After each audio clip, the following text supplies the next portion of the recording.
we we are recording. Welcome in everybody who's joining us. We're going to put some music on as we wait.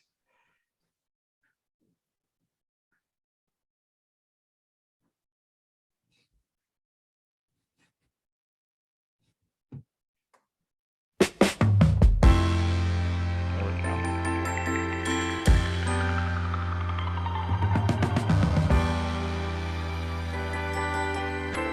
Say baby, what you doing? Where you at? Oh, you got plans. Don't say that. Shut your trap. I'm sipping wine. In a robe. I look too good to be alone. My house clean. My pool warm. Just shake. Smooth like a If you're just joining us, welcome in. We're going to get started in a few minutes. Please enjoy the music.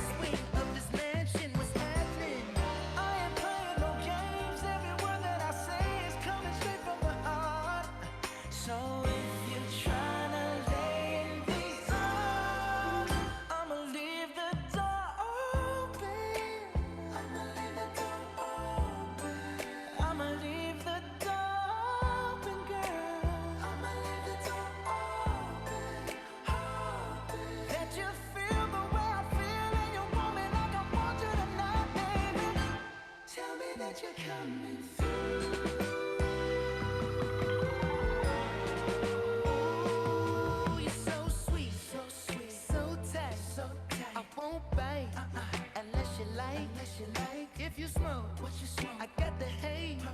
And if you're hungry, girl, I got fillets. Ooh, baby, don't keep me waiting. There's so much love we could be making. I'm talking kissing, cuddling, rose petals in the bathtub. Girl, it's jumping, it's bubbling. I ain't playing no games. Every word that I say is coming straight from the heart.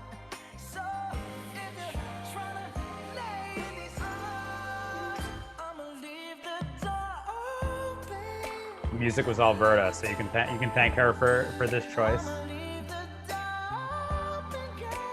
I'ma leave the door open. That you feel the way I feel, and you want me like I want you tonight, baby. Tell me that you're coming through. You're right, Arath. Verda does have taste. A little bit. Oh, yeah. Any smidgen.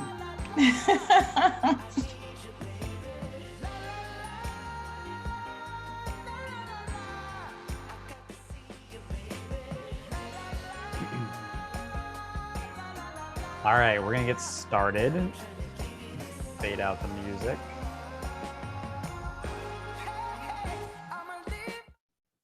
Get those slides up here.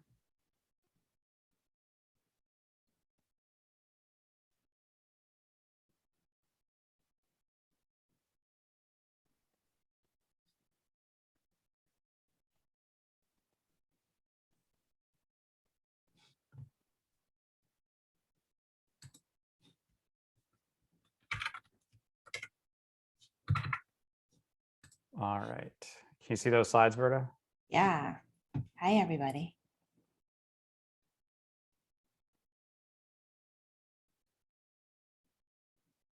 All right. Welcome, everyone, to Bonfire number 5. We are halfway through the fellowship. Tonight is one of my favorite lessons, if not my favorite lesson, the science of learning. I think it's a really, really practical lesson that you're going to be able to use with whatever discipline you want to go into, whatever you're studying, no matter where you live around the world. I think it's really going to be applicable to all of you tonight. We are joined by one of our favorite, if not our favorite co-host, Verda. Thank you so much. Hello. For Y'all are joining too us. sweet, but stop. No, keep going. Stop. Yeah. Yeah, this is cool that you did the first bonfire. Now you're back for number 5, and I believe you're going to be closing us out too at the end. So Yeah, so pretty like cool. kind of like a little bit of a bookmark. Yeah. How are you doing tonight? Pretty good. All right. Enjoyed some Anderson Paak, and I'm really excited to get into the science of learning. All right, let's do it. So everybody, let's slack it up and take a minute to, in fact, what is your favorite non-essential, something you technically could live without, but you just wouldn't want to? Let's hear about some favorite non-essentials in the Slack. Books. I have so many books that are like halfway read or not even read yet. I just like to look at them and smell them. A water bottle. I think water bottles are essential. The phone, technology, sarcasm. It's questionable whether that's not, Netflix, swimming, dogs. Um, a really nice chef's knife. Oh, chef's knife. That's a good one. I love that. Albums. Yeah, I know, right? I was chopping vegetables earlier, and you need a good chef's knife for that. Yeah, I guess I haven't chopped in, I don't know how long. My kids are tired of takeout. Taylor Swift, my laptop, beanbag chairs, super fun dance videos, crunchy Chips Ahoy cookies and oat milk, cereal, series. I'm not sure what series is. Vivaldi. Wow. Oh, your succulents. Mine are dying. They shouldn't though, because they're succulents. We don't need it to live. Don't mind me. See you. Internet, Full House and Friends. That could be the shows, or that could be literal. Music. Either way. Either way, Yeah. I get it. Books. Awesome. I would add chocolate and Jenny's ice cream. There's this like chocolate flavor of that ice cream that I love. Anime. Oh no, your mom, that's essential. Yeah. Best friend, but you do need her, yes. And pets. These are some great ones. And thanks for sharing. Pets for sure. Oh, okay. It was a joke. So on our agenda for tonight, we are going to talk about some scientifically proven ways to learn better. 5 ways to learn about any topic. We'll do a little bit of a question and answer period, and then we'll do our breakout hangouts. So last week, if you don't recall, it's been over a week actually. It was last Monday. We talked about how to design your life and looked at ways you can optimize the things you can control for in your life. And we said that doing this kind of reflection, designing your life, is essential to becoming a civic superhero. So another quick round, take a minute and think about, how do you think you learn best? So what are some of the ways that you learn best? Let's put those in the Slack. By doing, through teaching others, visually and physically, making presentations and projects, experimental learning, repetition and practice. When I am on my own, observing, self-learning, making flashcards, by writing and practicing, experiencing. I have my old glasses on, and there was a moment where I'm not gonna be able to see. I lost my glasses today. Talking with myself, cool teachers yelling at me or giving me incentives. Ava, I believe that there's some jokes that might be going along there, but I see you now. Taking notes and practicing, time crunches, reading, applying myself to what it is I'm learning, reading and taking notes, writing and practicing, making presentations in person, all right. Some really great ways, pretty reflective learning. Guess what, Mom said, if I get A's and B's, I'll get. Host group weekly meetings, areas with few distractions. So yes, know thyself. Thank you. Keep them coming. So yeah, thank you for those responses. Let's now discuss some fact and some fiction about how to learn best. This is an area that has, there is a ton of research into it. And so the first piece of information I want to share with you is that spaced repetition is proven to help you remember things. There have been many studies on this, including a very famous one that was done at Dartmouth. I linked it here for you, that found that taking breaks between reviewing material was more effective than continuous repetitive study. So that means instead of studying for 4 straight hours, you're better off studying for an hour and then taking a break for an hour and then coming back and studying for an hour than trying to go continuously through that. You need to take that break to absorb the material. Second, we know that different people learn best through different mediums, but that does not mean that you only have one learning style. You don't want to limit yourself to only learning through one style. It's kind of like saying, I'm just not good at math, and then never trying to learn math. It's the same thing with learning. You never want to say, I only learn through reading. You want to try different mediums. And so you can check out this article for more on debunking that myth that all of us have one single learning style. It is true, though, that some mediums do capture more nuance than others. which is why it's important to sample different mediums. So to learn by watching, to learn by reading, to learn by doing, to learn by hearing, it's good to try those things. And so now Vert and I are going to give our suggestions about how we learn best. And we think and we hope that this might provide some insight and be valuable to you. So I put this quote here that I really liked. It says that if you want to learn something for the long run, you have to write it down. If you want to really understand something, you have to translate it in your own words. And the corollary to this, the corollary to this is that if you truly, truly want to understand something, you have to teach it to someone. You can't just take in that information. You have to try teaching it to someone. And I think that's a great way to judge if you really learned that material, if you really know it. Now, my preferred method of studying and of organizing my thoughts has always been outlining. Since I was in college, I would outline all my material. By outlining, what I mean is that I take all the material that I've been given in a class, all the notes, all the handouts, all the readings, everything I've been giving, and distill it into just one document. Now, it's the process of creating this outline that's what's important, and it's not the finished product. It doesn't have to be a perfect publishable outline. In fact, many of mine were actually handwritten before it was easy to carry laptops around. And you can use any format you like for this. If you want my format, I'll email it to you. I also linked here some suggested formats, but I highly recommend trying to outline all the material you get for a class. I think that process is really going to help you. And then finally, definitely set goals for yourself and take breaks with a reward. I'll love to study for an hour and then get a sandwich or something, go for a walk, watch some TV, whatever it is, but definitely take that break in between. I think you'll be a lot more productive. So those are my suggestions. Can't wait to hear Verta's. And then here I am on the total opposite end of the spectrum, which is I value sleep, and I would often study before going to bed. For some reason, well, one, sleep is good for you. If you don't get enough sleep, then if you do get enough sleep, your memory is better. And I never knew it, but it's actually proven to work that if you do like consume information before going to bed, that it will stay with you. So for example, I've heard that some actors will like play their lines as they sleep as a way to learn. So I've linked an article that does talk about how the brain will continue to do that work of remembering things while you're sleeping. And then the other thing that's really helpful for me is storytelling. I just told a whole story to explain how it is that learning helps. But knowing the story of what I'm studying about or actually creating a story around that topic really helps me to learn better. So even if it were something in math, which is not one of my strongest subjects, knowing a little bit behind why a theorem like came into existence or like why a mathematician was struggling with something would help me to understand the actual math of it. So these are two things that are proven to actually help you to learn and process and hold information longer. I love that, Verta. I want to know like who Pythagoras was and like why did this person create this weird math theorem and like why is it still used today? That'll definitely help you exactly information like that. All right. Sorry.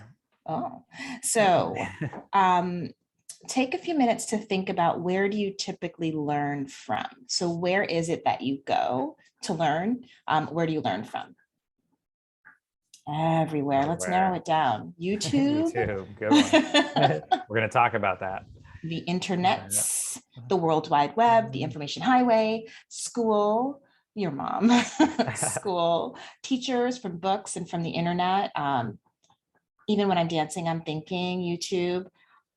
I can't say that one. Artsiv. I don't know that one either. Did I say it right? Online courses, the environment, Khan Academy, my teachers and parents, schools, books, extracurriculars, curiosity that drives you, right? So that's a really good one to put on there, being curious, walking the streets, right? Fictional books, campus classes, textbooks, and the internet, TikTok, and the news. I have to tell you, there's like a whole part of TikTok that is, I think, some of the most amazing information out there. I don't know, I'm obsessed. I'm a little bit obsessed with TikTok too. School and communicating with others, history TikTok, right? It's like insane. Older people around me, older siblings. science memes. That's a good one. Yeah. And I've really also loved a lot of scientists actually also have TikToks or also have YouTube channels where they're doing things. And so like Bill Nye the Science Guy, things like that. Like there's just so much to learn from that. Scientific Facts, Google and LinkedIn. Lots of really amazing answers here and responses. And we're going to dig into a few of them. Yeah. So some of you mentioned this already, but you wouldn't be here in this fellowship if you didn't already learn from school or classes, or maybe your parents, or some of you said all these online opportunities. But there's also an opportunity to expand your learning.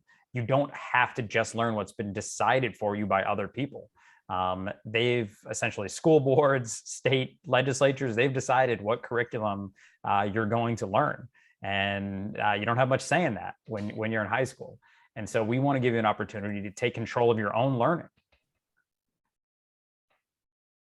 And so tonight we're going to talk about 5 ways to learn more about any topic you want. And some of you mentioned these already. And so we're going to go in depth into them. So first we have YouTube, second podcasts, third respected websites, fourth massive online open courses, and then fifth books, good old fashioned books. So let's start with YouTube. Tell us what kinds of YouTube videos you watch. Who do you watch? Do you have a favorite YouTube channel? Somebody already said Crash Course, but I'd love to hear some more. Ooh, mini documentaries, yes. I don't know, Vera, oh, is that Veritasium? I do not know that. Say it. I thought it was like Verta-isms at first. I thought you. I might have to start that YouTube channel. Yeah, I like Verta-isms. Yeah. A lot. TED Talks, true crime. DW documentaries. I don't know what that is. Crash Course is just good. Yeah, Crash Course is great. A lot of TED Talks. Yeah, National Geographic. One of our coworkers, Thanasi, does good stuff there. TED Talks, movies. Clark Kegley. I do not know Clark Kegley. Do you know who that is? I don't. I'm like totally, I always go back to this after the fact and like kind of write down some of the ones that I check out. I don't watch YouTube videos as much except for like when I want a specific thing. So I don't have one specific person that I follow, but I do go there for things. This past year and a half, it's been dog stuff. How to train your dog. Nathaniel Drew for new perspectives, technology reviews, updates and news. Physics Girl, Practical Engineering, Smarter Every Day, and Crash Course. Fearless Soul. Thank you, Joshua Cruz fixed that like right as soon as I said it. Brazilian YouTubers, but also history and video cast videos. Cool. Nice. Steve Harvey. I didn't know Steve Harvey was educating on YouTube. I didn't know it was on YouTube either. I knew he had. I mean, like, I guess who's not? Yes, he has a lot of other avenues, but yeah. He does. Yeah, I figured just Family Feud was enough. All right. So some of you might not even know this because when YouTube launched, you were, very, very young, but it was not really an educational place. People just uploaded kind of silly videos. There were baby video. I think one of the first videos that really hit was like a baby like speaking, lots of cat videos. And there's nothing wrong with that. You can obviously still find that content there, but it's really evolved into a place that has insanely high quality educational content. One of Gary's tricks is to listen on multiple speeds to save time. I actually don't subscribe to that method. So, I think you can go either way with that one. Berta, do you like the sped up? It's so hard. I can't, because then it starts to talk. It sounds like it makes me think of tape when when we used to listen to cassette tapes and they would get wonky. So no, I can't do that. It's too fast. But Gary's method works for Gary and probably a zillion other people out there. Yeah, I see Daryl's making fun of me in the chat. Yes, Daryl, I know how to use YouTube. It was around probably before you were born or close to the time you were born. You can also watch book summaries super efficiently. We're gonna talk more about books later, but if you don't have time to read a whole book, you can watch a summary of it. And just like many of you mentioned, there are world-renowned thinkers that have free stuff on YouTube. This was not possible 15 years ago. It's pretty incredible how easy it is now. Or you can just watch silly cat videos if you'd like. That's like an essential. It's a, what is it? A non-essential essential cat Right, right. videos.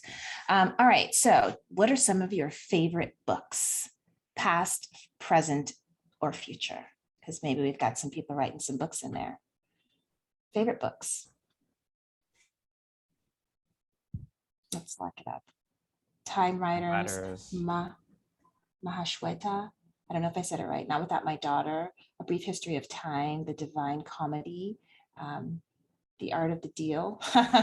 Sorry, Dario, I don't know why I even said that. What are you doing to me? Becoming Supernatural, Dune, The Selection, American Dirt, Doing Good Better, Life 3.0, The Communist. You all are hilarious. Lovely Wars, The Communist Manifesto is on there, End of Everything. I think we should have a diverse wealth of reading. The Picture of Dorian Gray. I remember that book actually. The Soulful Art of Persuasion, The Lonely Hearts Hotel, A Peculiar Peril, Anne Frank, The Black Swan. Oh my gosh, there's so many amazing. The Heartbreaking Work of Staggering Genius, A Heartbreaking Work of Staggering Genius, Time Machine. It's so many. I'm not even going to be able to say all of these. I know. Thank you. Harry Potter, The Stranger. These are pretty amazing. The Stranger, that's Jean-Paul Sartre. That's very advanced. Yeah. Wow. Just Mercy, yeah, is a favorite book. Just Mercy is a good one. I have the honor of knowing a MacArthur fellow, MacArthur genius, recently named to 2021, and her name is Nicole Fleetwood, and she wrote a book called Art. It's called Marking Time, Art in a Time of Mass Incarceration. And it is a book that looks at artists that were either currently incarcerated, previously incarcerated, and just what art means for liberation. So if anyone wants to check it out, it's brilliant. That's awesome, Verda, that you know I know. It's so crazy. Yeah. I feel like I was like, oh my gosh, she's a genius. Great. And she always has been. So books, yes. Maybe it's like, oh my gosh, we've talked about videos, books, but they are still and will always be an essential part of any learning journey. And the best ones, right, have just given us so much of the smartest, most experienced, wisest people's thoughts. And fictional world, somebody had mentioned fiction as a way to learn, right, can teach us so much about ourselves and about our real world. Audiobooks are really great too. It took me a long time to get on the audiobook wagon because I always felt like it was cheating to listen to the book instead of just reading it. However, I have found a great love of them, and I especially love to listen to audiobooks when the actual author is reading it. That is just like a really special and wonderful experience. And here is just a very short list of some favorites that the CU team put out there. So Song of Solomon by Toni Morrison, A People's History of the United States, Howard Zinn, Breaking the Two-Party Doom Loop by Lee Drutman, and No Citizen Left Behind, Myra Levinson. So those are just a couple. Audiobooks are cheating. They are not. All right, so let's move on to websites. Obviously, you go to thousands and thousands of websites, but which websites do you visit to stay informed? Where would you go if you want to know what's going on in the world? The Guardian, Wikipedia, Google, New York Times, Twitter, Louder with Crowder. I don't know that. New York Times, Google News, Wikipedia, CBS, WHO, The Times, CNN or AP, Washington Post, NPR, the Babylon Bee. That sounds like a local newspaper. That's pretty cool. YouTube, The Economist. Yes, Chebu, I see economists all over The Office. Al Jazeera,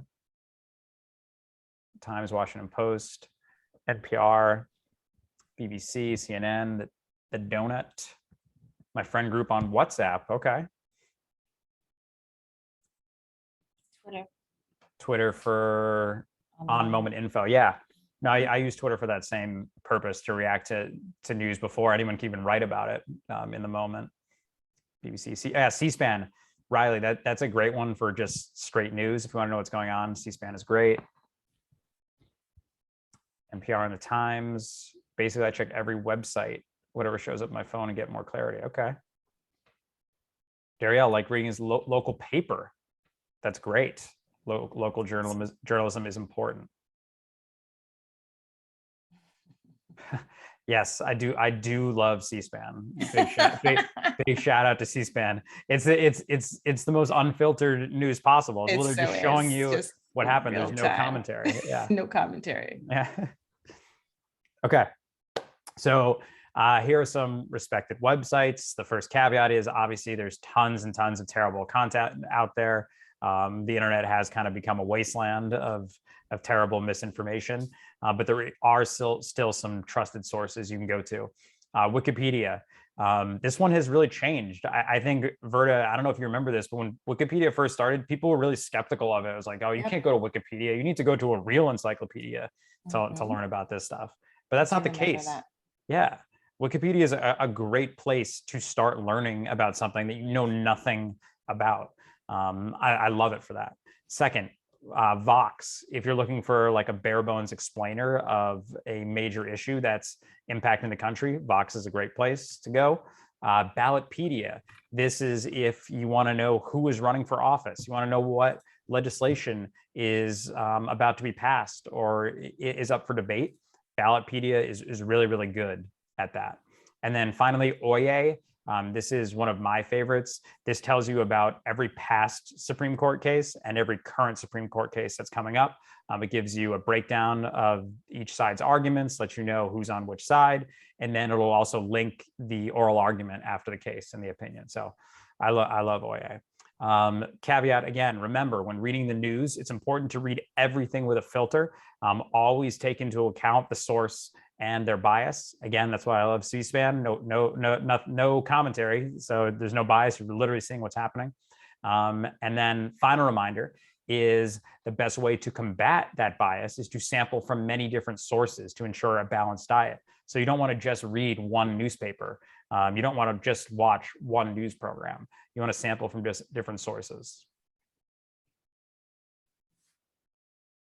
All right, so have any of you taken an online course, AKA massive online content? What is am I doing that massive online?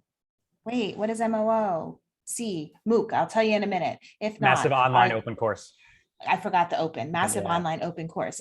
If not, are there any courses or topics you're interested in but are unavailable at your school? So 2 questions here. Tell us about courses that you've taken online, and then if not, what courses are not available at your school that you would love the opportunity to take?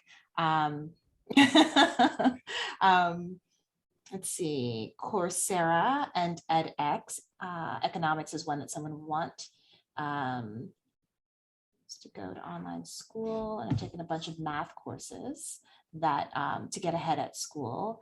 With the Indian Space Research Organization on remote sensing. Ooh, that sounds fascinating. Home education is, I think, is a course that someone wants to take. Financial literacy and how to understand ourselves better. Bioethics and nature-based solutions for climate on edX. Nonprofit funding essentials would be something that someone I think wants to learn. Love to take a course on law for fun. Virtual Virginia Pulls for my school. Took Latin in 8th grade year, and I'm taking AP World History 2 this year. Nonprofit marketing from Google. Google recently just actually put out a whole bunch of courses that they were offering around like kind of marketing, and they were doing some like design-based classes that people could take. The E-commerce Clubhouse by Sarah Crisp. A lot of really interesting courses and places to take them. A course on elementary education. Awesome. Love to take abnormal psychology and criminology. So, well, based on this, many of you know that you can take, well, we all know that it stands for Massive Open Online Courses, y'all, or MOOCs, as I'm going to call them for whatever reason.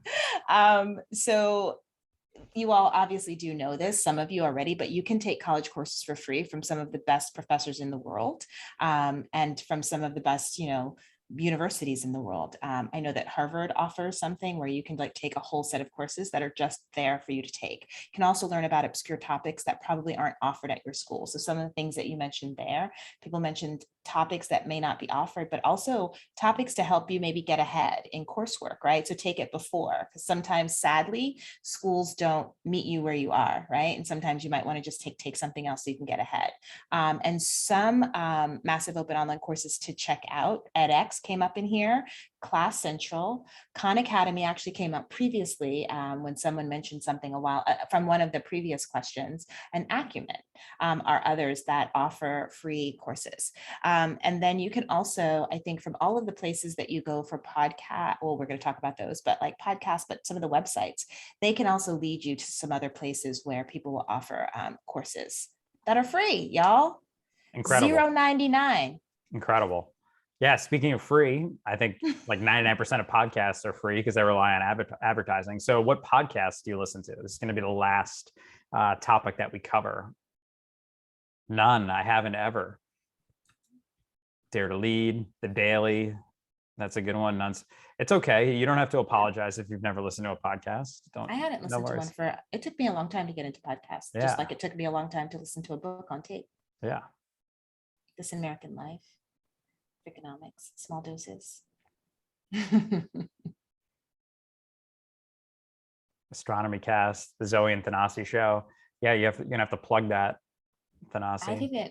I have to check that out. Yeah. I haven't listened to one in a while. The Daily Evolver, Theory of Enchantment, The Daily Stoic, Christian Inspirational and Financial Literacy podcasts.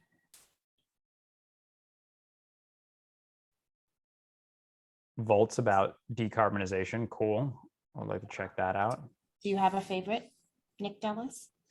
I don't have one favorite now. I'm going to share some in the next slide that I'm going to recommend. Imaginary Friends, Hollywood Winter Circle, BBC podcasts. See a few people typing. I'll just let them respond and then we'll give our recommendations.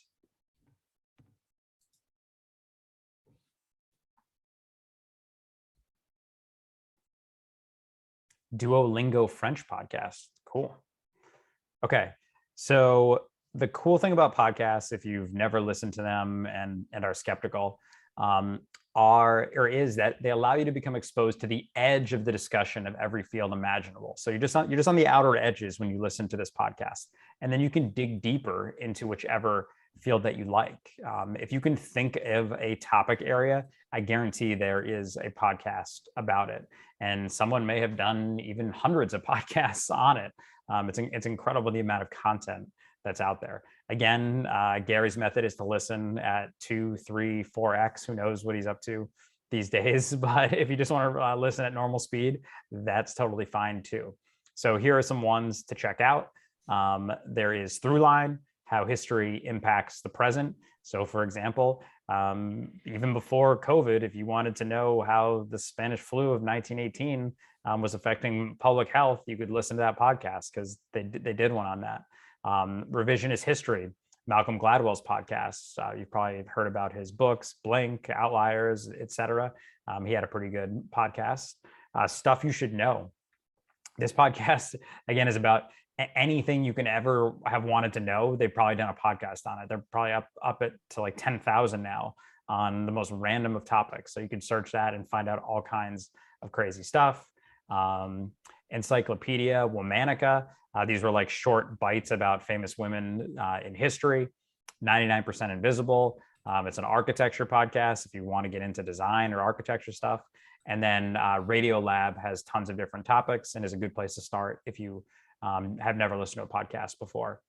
If you asked every CU team member, which some of them are in the chat right now, they'd give you a different answer for what their favorite podcast is.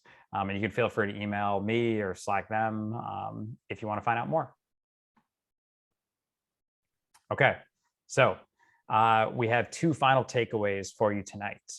There are some verifiable scientific truths about how we learn best, but those are not substitutes for you figuring out what works best for you. And second, There's so many free options available to you now that it's possible to self-educate on almost any topic you can imagine. And I know that's hard to self-educate, and that's why we're doing this fellowship and community. But if you want to go deep on something that you don't find a lot of other people want to get involved in, then you can self-educate. You definitely can learn a ton. Okay, so this week's quest is a goal setting exercise. I'm going to be putting that in my recap email. It's important because goal setting is essential to knowing what you need / want to accomplish in any given time period. And we think it'll help you be way more productive to go through this quest. Some announcements. So thanks to everyone that filled out the survey that I've been sending out. Really appreciate that. I'm still going to be randomly selecting someone to get a t-shirt for filling that out. Our top nominator this week was Sophia from Peru. So you will be getting a t-shirt. And I know we've been behind on this, but we are going to be shipping out shirts this week. And if for some reason we can't get you a shirt and we owe you one, we will find another incentive to give you, another reward to give you. Finally, last announcement, really excited about this, is something that's called What's New at CU. We're going to be introducing a new Notion page that you can go to, where every week we're going to spotlight fellows / builders, cool events for the week, documents that need sanity checking by our community members, because keep in mind that we always welcome feedback and thought from our community and other relevant updates. This is different from the transmission email that you get. The transmission is meant to be a quick and dirty rundown of events. So just the bare bones of what you need to know, the people that are in CU and any updates in the CU community. Whereas this new Notion page, What's New at CU, is going to give much more up-to-date information and be much more in-depth. So look out for What's New at CU. Here is the Civic Gym schedule for the week. Earlier tonight, we had an unmaster class. So Chabu and Luna are starting an international relations Civic Gym lesson. So really excited about that. I'm sure it went fantastic. We are doing the Bonfire currently. We have a steering committee meeting, and we are doing a trek on the value of money. If you didn't get to sign up for the trek because spots filled up, it's okay. There's going to be more treks. So keep checking the announcements channel in Slack to find out what Civic Gym events are happening. You can also go to the Civic Gym home in Notion to find out. Let's do some Q&A. Put your questions in the Zoom Q&A, please.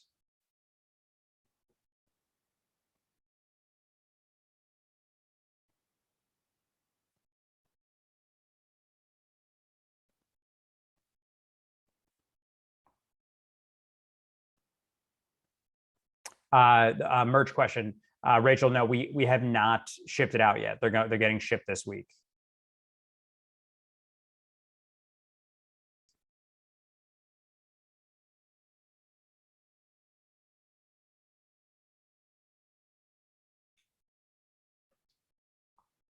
The best podcast channel, which may be useful for students. So I put those in the slides, the recommendations. There's not one podcast that I would say is the end all be all. It's more about what you're interested in. And then once you know what you're interested in, you can find a podcast that's going to suit you.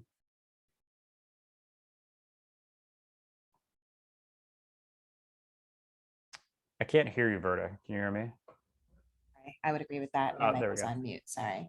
All right, let's take these one at a time. Oliver, how do you personally make space for learning in your life? It's a great question. I'm in a space where I have to actually block out time for it. I think I'm always learning. And so I think that one of the things is anytime I'm showing up to something, like even tonight, I think about what can I get from this? Is that something that I didn't know before, right? So I'm trying to pay attention to that always when I'm in a situation. But the other is that I kind of schedule it. I actually take classes from time to time, even though I'm not in school anymore. And sometimes I'm even just signing up to go to a panel or something. And there's been a lot more opportunities to do that actually during the course of the pandemic because I have more access to like different things. So those are some of the ways that I make time for it. Yeah, I'd say my learning now is less structured. I feel like I'm constantly learning as I'm reading, as I'm talking with my coworkers, as just kind of like living in the world. I haven't taken a class in quite a while. I'm used to all the time, and so I think it looks very different now. Yeah. But I do agree with making intentional space for that. And I think if I were to go back to high school or college Verda, I think the thing that I would do is follow the things that you love, because sometimes I was an athlete, I did all these other things, life was so structured that it was like, okay, go to class, go to sports, do this, but I wasn't always following a passion. I think that that's also a way that you make space for learning in your life, is that you follow a passion that may not be something that you're doing all the time. So it looks like somebody recommended a couple podcasts here, Huberman Lab and Lex Friedman podcast. Okay. Why is remembering an integral part of learning? Well, if you don't remember what you've read or what you've seen, then you're probably not going to really learn a lesson from that. There's a saying like, if it goes in one ear and out the other, you don't really learn from that. So I think it's just part of it. Am I missing anything, Alberta? I don't think so. I think the only thing that I would add, one, because we're talking so much about how you all can go and like make impact in your own community and in your life. And if we don't remember and learn about historical things or things in the past, then we can't actually learn from them to do things like to innovate, do things better, or just to like not do some stuff over again. So I think that's why remembering in a broader sense is really important to learning. Love that. Can we discuss more about spaced repetition? So it's actually a pretty simple concept. It really just means taking breaks and then going back to the material. And that's what's so great about it, is that it's simple. It's not some like overly complex method that you need to use in order to retain material. It's literally study the material, take a break, come back to it. Yeah, I think that anyone here that either like does sports, or even like I would think something like with your hands, like even knitting, like you take time, like you're literally just repeating the same thing over and over again, but taking time away and then going back, taking time away and then going back. And it's just kind of like an analogy for what that's like similar to when studying. I really like that analogy. It's like muscle memory. Like your brain is building that muscle memory in the same way that your body would. How do you include civil learning in your day-to-day life? I'm going to take a guess at what you mean by that. I think you mean maybe civic learning? And I guess I would say, being a good citizen can mean a lot of things in your day-to-day life. Helping someone who needs help crossing the street, right? That's being a good citizen. It doesn't have to be like academic learning. It's just like learning how to coexist with 8 million other people that are living in the same place as you. Yeah, I would agree with that. I think it's for me, it feels like what you all do here, right? You're taking kind of all these things and making it a part of your everyday. And you can then translate that to whether you're going to be a politician locally or nationally or whatever. It's just making sure that those things are also a part of your life, that you're not actually separating it out. When you were at school, what was the challenge at learning? Verta, what was your biggest challenge when you were in high school or college? Calculus? No, yes, calculus. And I think that when I went to school, which was when I was in high school and college, which is a pretty long time ago, my teachers and professors, not my professors as much as my teachers, frowned on like learning from a group. They definitely felt like you had to do things by yourself, and kind of made me feel bad at times if I was like working with a group to kind of help me solve and unpack something. And so for me, it was the biggest challenge was like breaking myself from that and unlearning that and putting myself in spaces where I was learning from a group when I got to college. Yeah, my biggest challenge was calculus too. It was like high level math. But then I always did say like I wasn't a math person, but then I started taking high level statistics courses, and I really liked it in college, and still love statistics. So I think you can find like areas in math that you're more suited for than calculus. How to study something you don't like. Gosh. It's hard. I mean, it's hard. You just have to say it sucks. And Yeah. it's hard. And I think that's where you need a buddy sometimes. Just be like, hey, like someone that you like, that's just like maybe funny and fun to be around while you're studying that thing together. And sadly, I don't know. I mean, sometimes you kind of like hedging your bets. You're like, okay, I can give a lot to this and maybe come out with a B or a C, but I'm going to give everything to this other thing because I really, really like it. And I'm going to go for that. Right. Like, I think it's also just balancing that a little bit. Right. And that's where the incentive system comes into play too. Reward yourself for having studied for 45 minutes or an hour or something you don't like. Definitely reward yourself for that.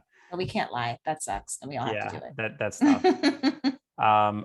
Rachel, yeah, I answered your question. We haven't shipped out the shirts yet. Those are going to be shipped out this week. Can you substitute university by online courses? Why should I pay for university if I can learn it all from home? Yeah, I mean, that's a great question. Part of what you learn at a university is socialization too. It's about being around other people, being a part of that community. A lot of lessons that you learn from that. It's not just the things that you learn in your classes there. But yeah, I understand the argument about why pay for it when you can get it online. I don't have anything to add to that. Okay. Recommendation for books about entrepreneurship. I'm trying to think off the top of my head. There's a book. Shabu might know it like offhand because I actually suggested it's about feminist economies and like how to like approach building a business from a feminist perspective. I'm going to find it.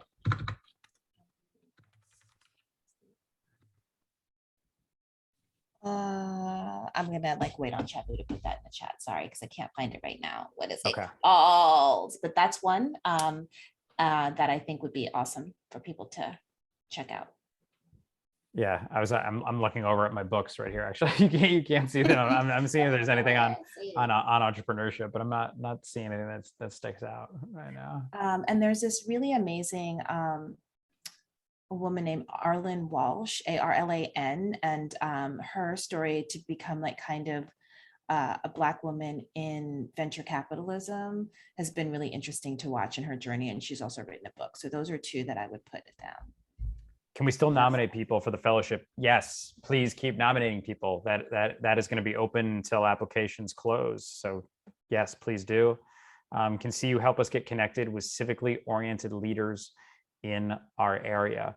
We can try. I guess you just have to ask and tell us what area you're in. We can't guarantee that we have those connections in all the areas you live in, but we can't hurt to ask.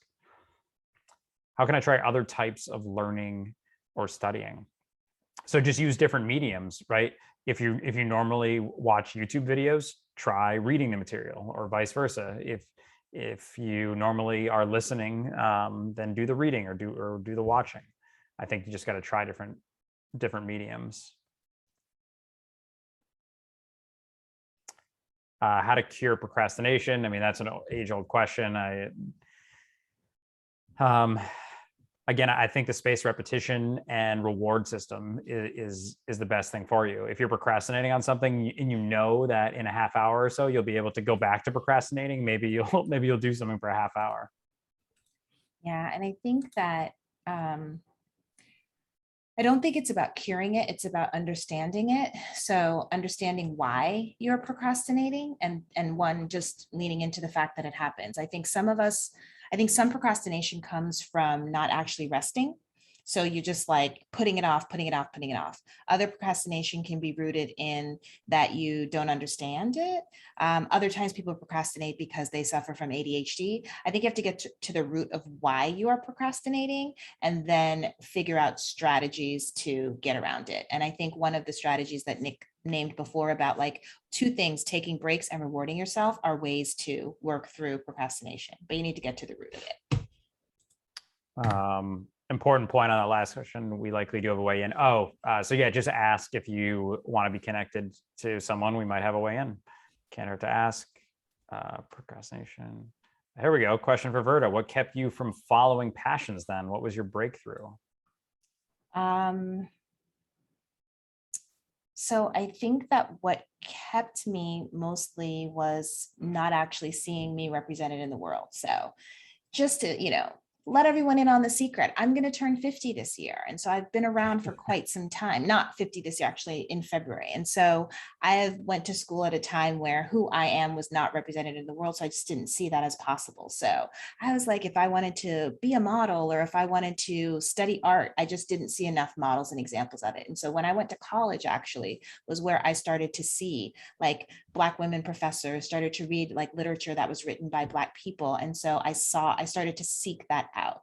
And so what makes me pursue my passion now is like I seek out examples of me doing it in the world, or examples of people that might not traditionally be able to do that thing in the world, or what our stereotypical mind might think.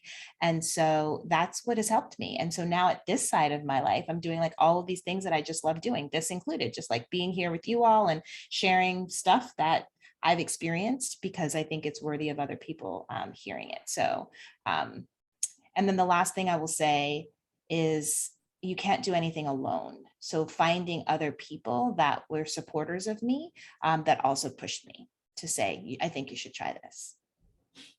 It's a great answer. And finally, last question, big question. What do you guys think should be taught in schools, but is not? Well, I mean, that's one of the reasons we started CU, is because we thought there was a big gap in what you're taught in school. And so what we're trying to do here is help you find what we call your U-shaped hole in the world. And we don't think school does a great job of that. And that can include a ton of subject areas that aren't covered. But I'd say the unifying theme is school kind of prepares you to go into very narrow categories. And we're trying to think a little bit more broadly and think about what a career, what a job might look like in the year 2030, 2040, 2050, where school is kind of set up still for careers that are from like 1920, 1930, 1940, 1950, because that's when the public school system really got going. I mean, I do think that the two things that I'm going to say here are, I do think that schools should teach more about emotions and love. I don't think that schools do enough to teach us how to be just compassionate human beings in the world. And I think we should spend time with that. And the second thing I think is that that schools should be required to always share the resistance story of any movement. I don't think that that's often shared, and that there's always a resistance. And so just like digging into that resistance story, and that doesn't just mean historically, like history. There's often resistance in any field that you can think of, there's resistance. And if we were to share more of those resistance stories, I think we could learn a lot. So those are my two answers. Amazing. Thank you so much for joining us, Verda. We'll see you at the end of the fellowship. Thank you, everybody, for joining. The post-Bonfire Hangout link is in the chat. So please join if you want to chat, and we'll see you next week. Bye, y'all. Bye.